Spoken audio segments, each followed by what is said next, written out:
Just imagine, this is the New Venice Canal, just south of Abbey Road. The boys floating along like three men in a boat, to say nothing of the dog. So, who's your least favorite Beatle? Oh, no, please tell me you didn't ask me that. And just when I was beginning to like you. What's wrong with the question? It's like asking which hand I like the least. No true Beatles fan would ever make another choose. There were three men in a boat, so you had to leave an odd one out. Oh, please give me some artistic freedom, wouldn't you? Imagine that the boys walk down to the canal, stop briefly near a submarine-shaped boat with spots of yellow paint showing through the deep rust. They gesticulate with each other, and each comes down to the shore and boards his own individual boat.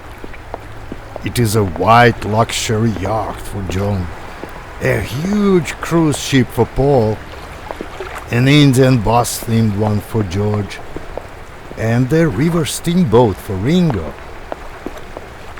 The play was about their breakup, solo travels along the river of life, and a psychedelic reunion, which we all hoped would happen.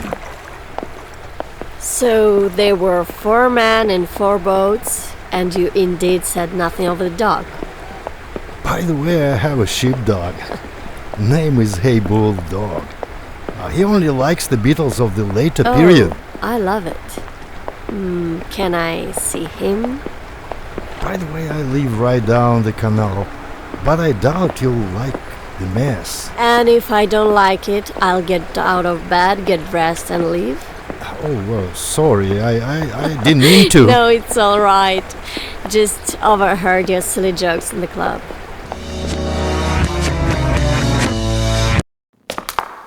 They climbed the stairs, embracing each other. Then he opened the door and went inside first to turn on the lights. But before he did, he glanced at her standing in the door, her hair lighted from behind in a halo around her smiling face, one hand on the doorframe, another on her hip, her legs at a seductive, softly aggressive angle. A blast from the past went through his mind as he fixed his gaze under some kind of spell. For a millisecond, he was sure he saw this exact picture before, but the mental counter-argument of déjà vu annihilated that thought. He turned on the lights, looked around fast to make sure, unsuccessfully, that the studio looked more or less decent and let his guest in. Widlowski watched Abby walk through his apartment, examining the Beatles paraphernalia that lined up his walls, another drink in her hand. She walked towards the theatrical set design model and sat down on the floor to examine it.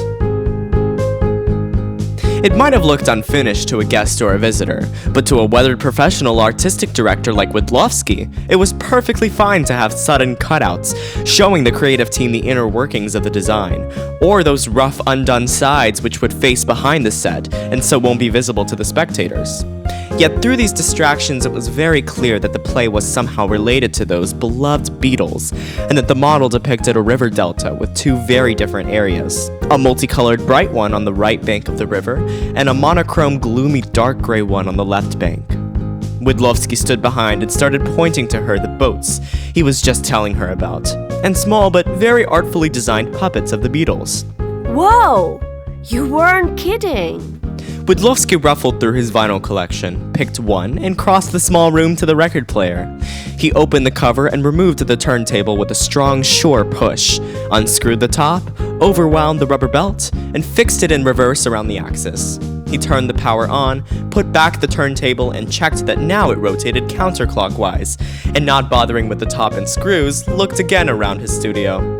He put in an LP and lowered the needle into a wider than usual black space that was right in front of the final track. Smiling to himself, he let it play and stepped back. Here we go. Can you guess this one?